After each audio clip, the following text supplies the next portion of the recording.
You know, as a fun little fact for you, um,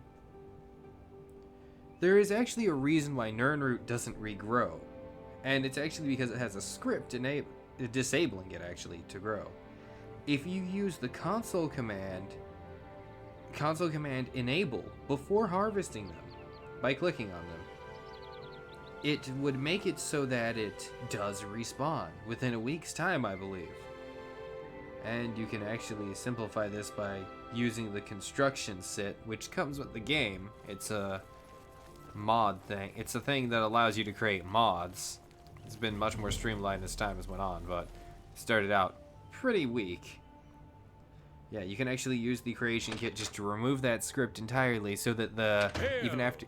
Jesus Christ. Even after you harvest them, they'll always come back. I had to do a mild cutaway there. Hi there. Cinderion's Cellar. What have you been up to? I ran across a couple of... Welcome to the Westweald Inn. I'm Irina Giranus, the proprietor. If you'd like food or a bed, speak to me. Alright. So, tell me about Skingrad.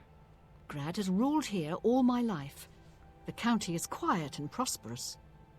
In the old days, the Colovian estates were always in the thick of some war or rebellion. But that's ancient history.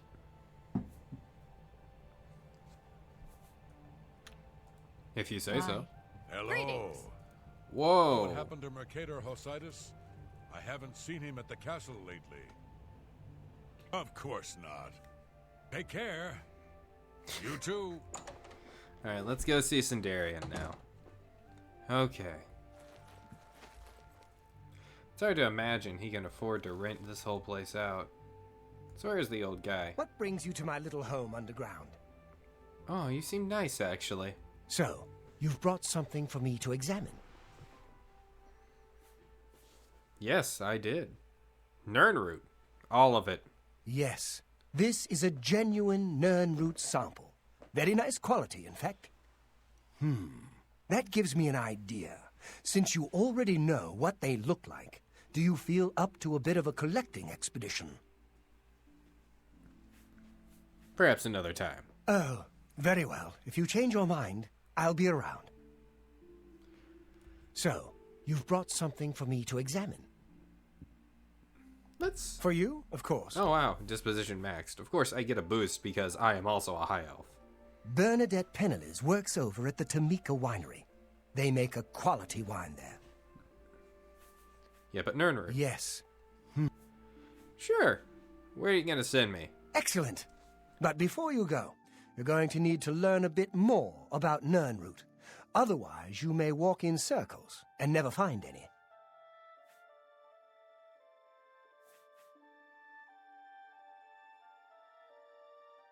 A few years ago, an adventurer not unlike yourself sold me a musty old tome containing alchemical formulas. Most of them were worthless. But one of the moldy pages contained a recipe for a potion known as an elixir of exploration, a sort of ultimate dungeon delver's brew. The formula looked sound, except it required an extremely rare ingredient. Yes, you guessed it. The Nirnroot. I put the book aside because, frankly, I had so many other delicate experiments going on that I just didn't have the time to go plant hunting. Now that you're here, that changes things.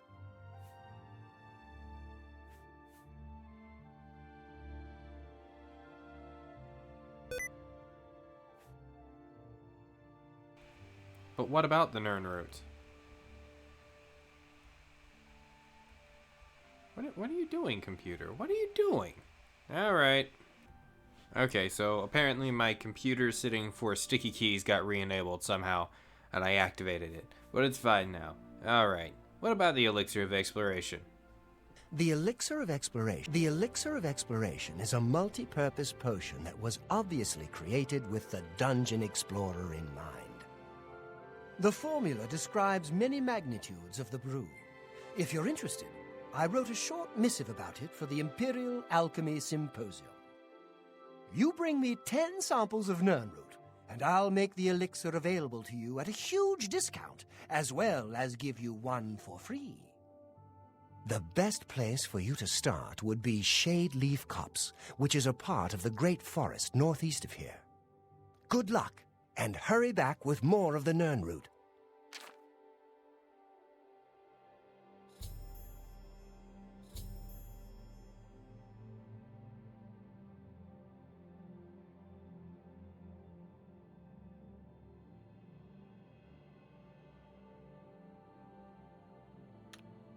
How goes the search?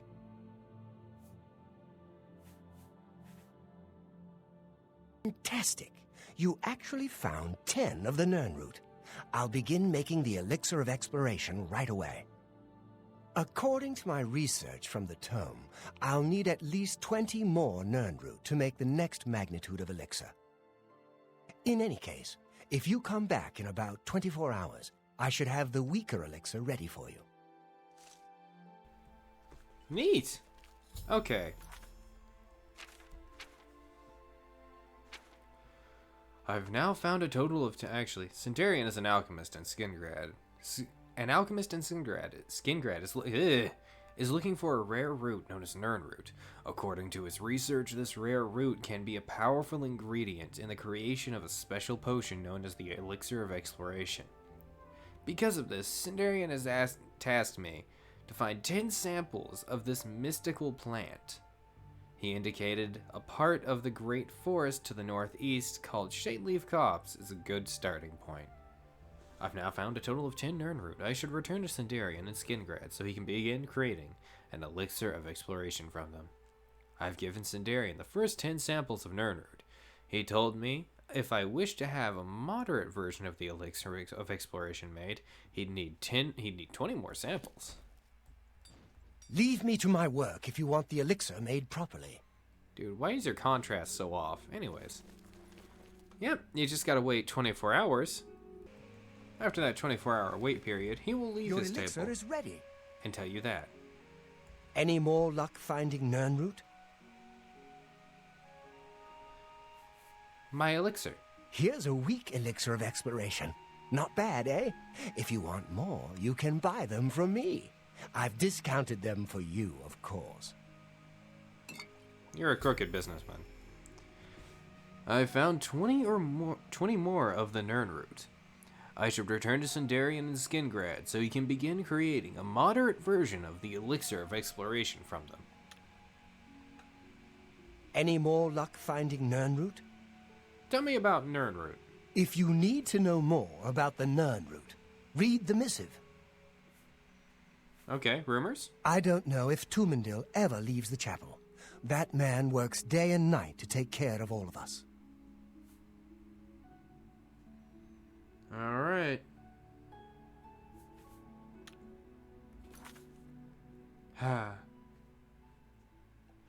Let's see what that potion does.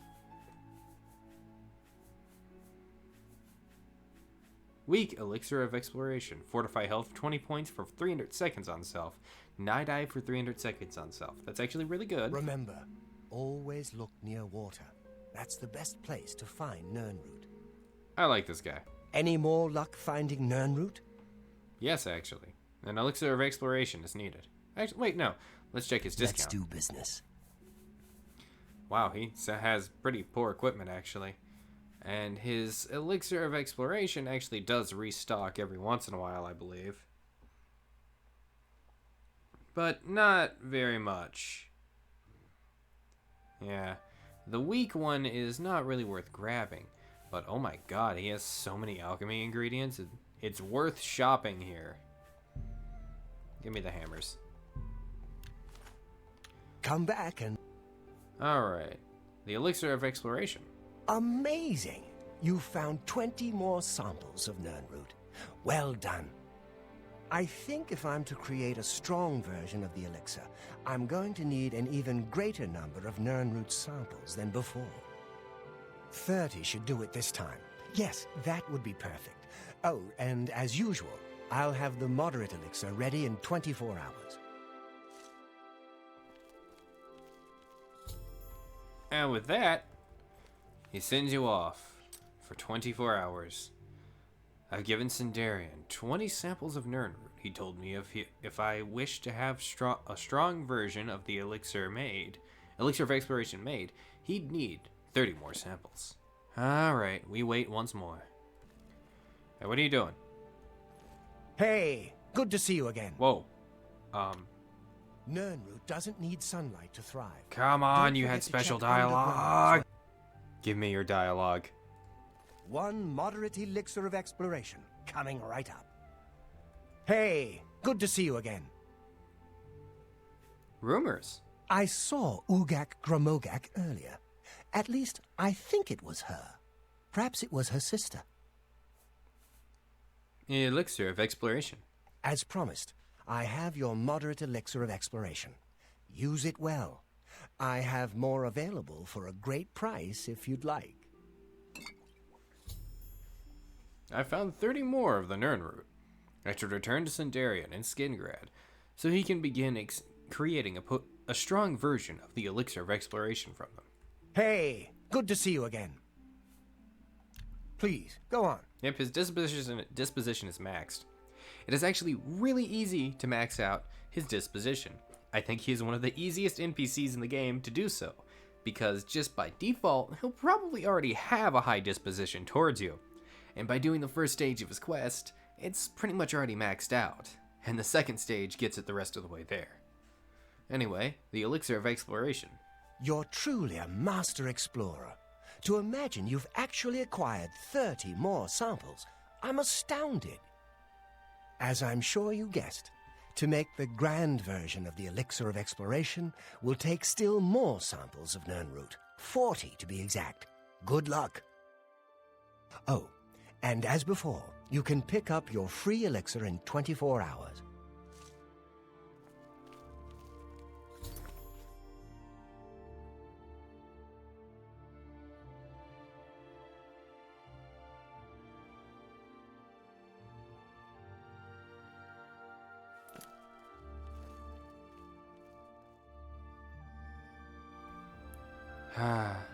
Alright. I've given Sundarian 30 samples of Nirnroot. He told me if I wish to have a grand version of the elixir of exploration made, he'd need 40 more samples. Alright. So that means it's time to wait once more for another 24 hours. You okay there, Sundarian? You have the next What? batch of... Oh, come on. You didn't do your dialogue.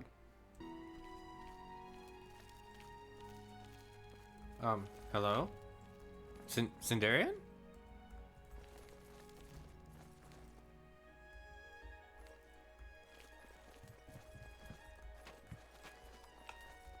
Oh, why does this happen to me? Alright, Sundarian. Give me your dialogue. You have the next... Aw. It's quite possible you may find Nirnroot in people's homes or businesses. Not everyone knows its true potential. Oh well, I'm gonna see if I can trigger that dialogue in a weird way. Your strong elixir is complete. I think you'll be pleased with the results. Oh, I am, thank you. You have the next batch of Nirnroot yet? Rumors? I hope nobody tries to get away with anything when Captain Dion is around. He's a tough customer. That was loud, okay. Strong elixir of exploration for you, and many more for sale if you wish to buy. I've found 40 more samples of Nirnroot. I should return to Sundarian and Skingrad so we can begin creating a grand version of the elixir of exploration from them. You have the next batch of Nirnroot yet? My first time through the game, this is actually where it stopped me.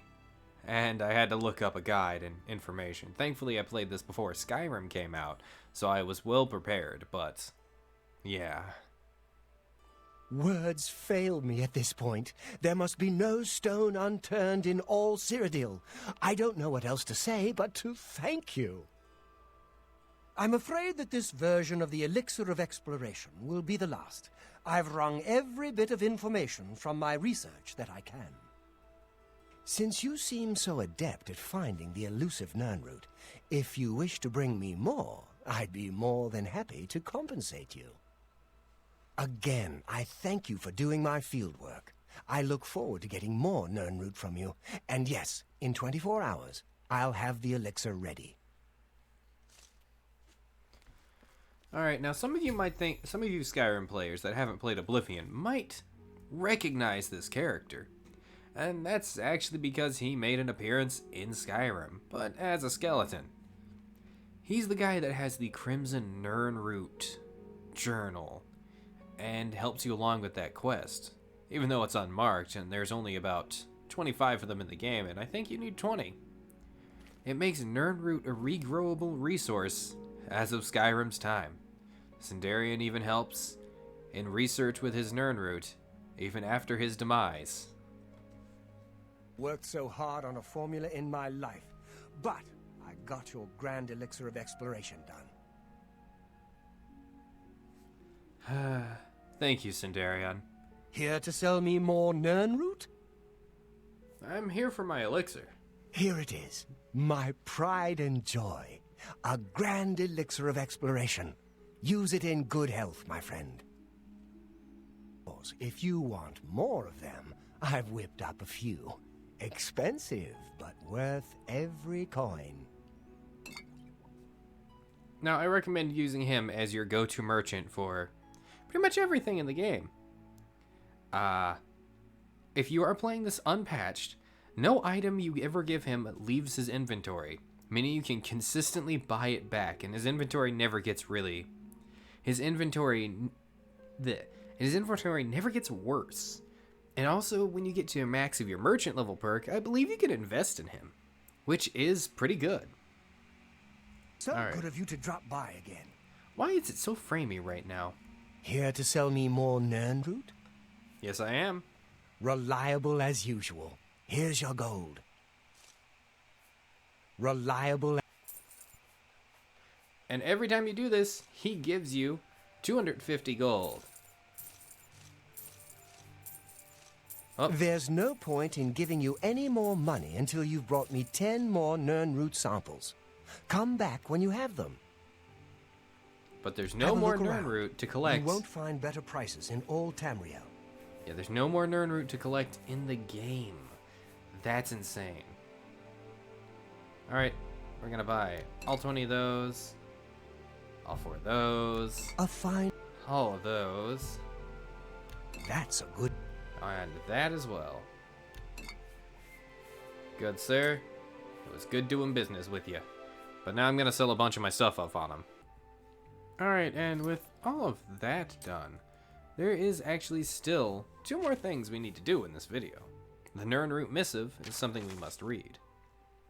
This brings me to my next subject, the glowing root known as Nirnroot. Although the oddly tenacious root grows almost anywhere, a significant body of water is present.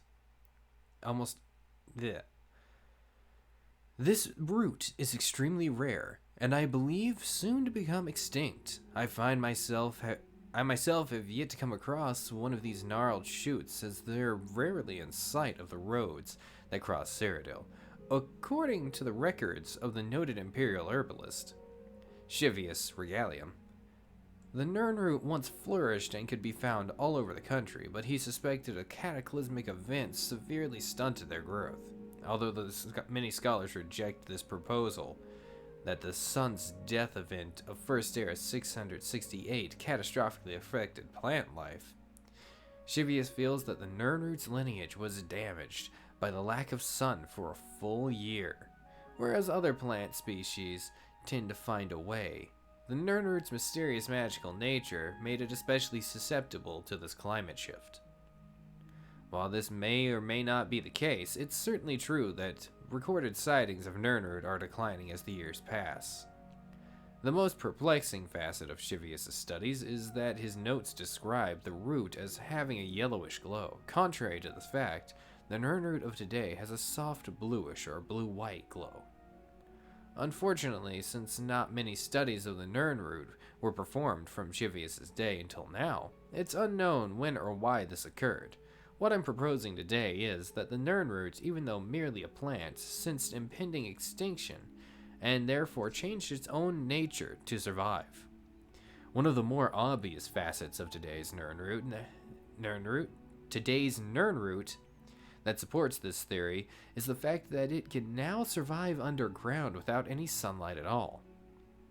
While it's true that generally only mosses and fungi grow in these environments, I have 2 signed depositions by persons claiming that they sighted Nirnroot in deep caverns.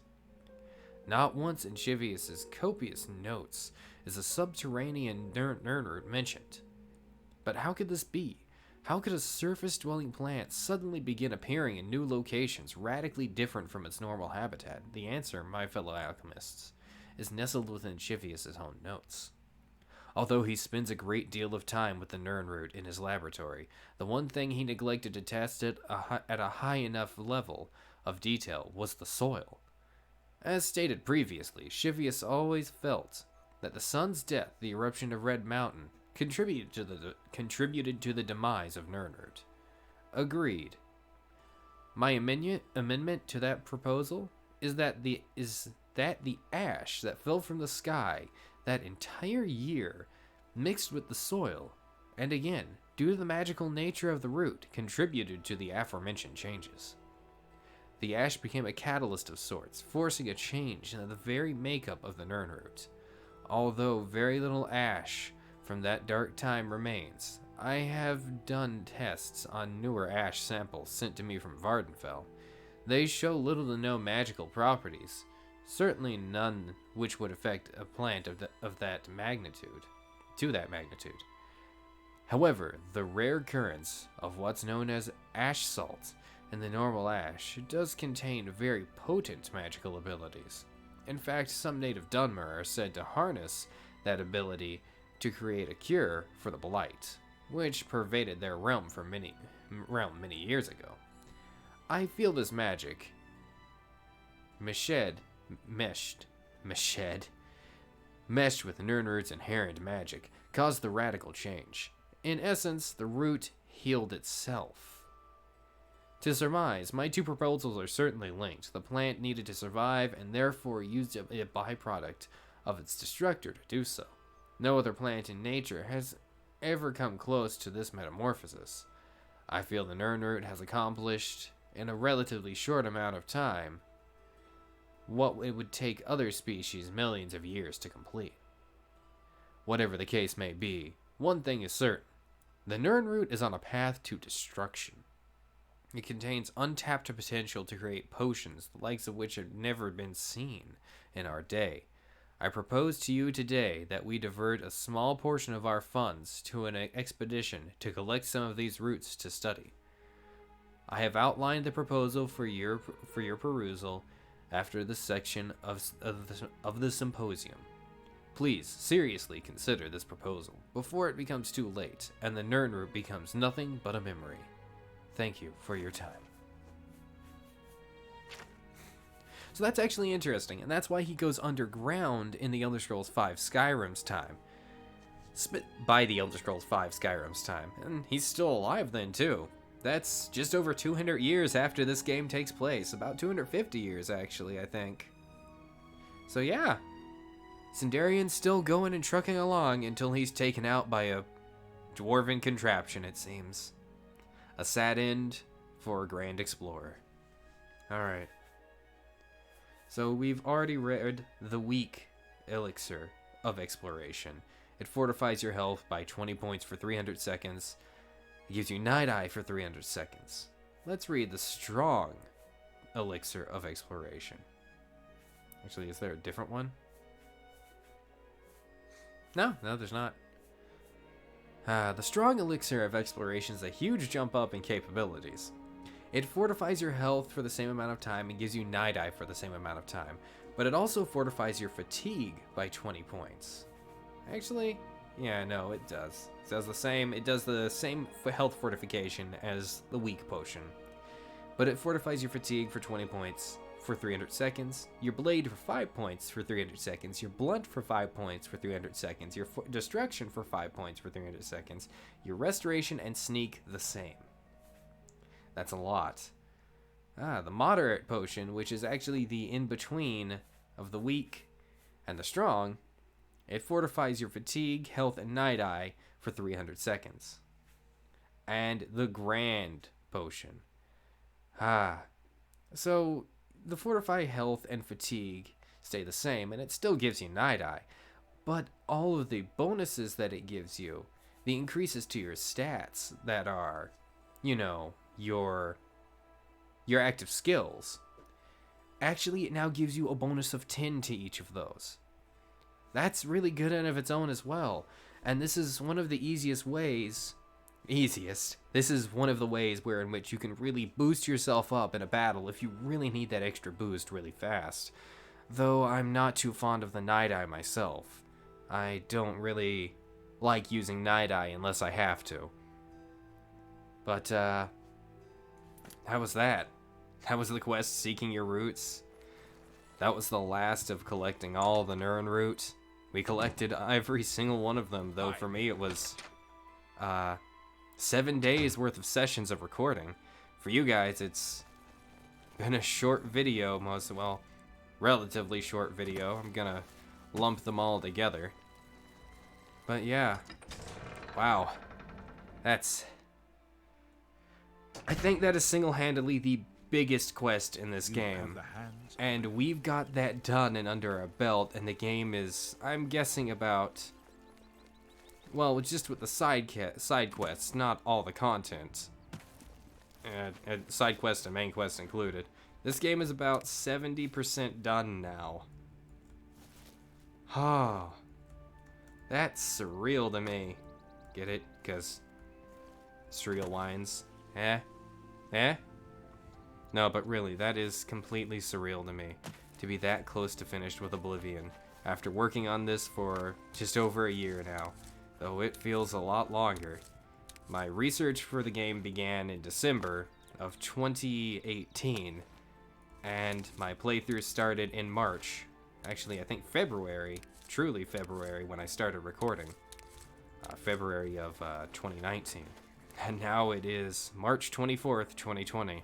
Almost the year anniversary that I started making the videos on this game. Time has flown by so fast with playing this. Anyways, what do you guys think of the Seeking Your Roots quest? Is it more annoying or less annoying than the Crimson Nirn Root? Considering that you have to gather from everywhere and you have to collect 40, but there's also areas where there's a huge bunch of them. You don't inherently know it, but just based on descriptions, you can probably tell that they'll grow there, because they need the bodies of water near them. And the Crimson Nirn Root quest is notorious, even to me. I never liked that quest. I don't even like the rewards you get for it. They feel disappointing. I didn't get any enjoyment out of doing the quest either.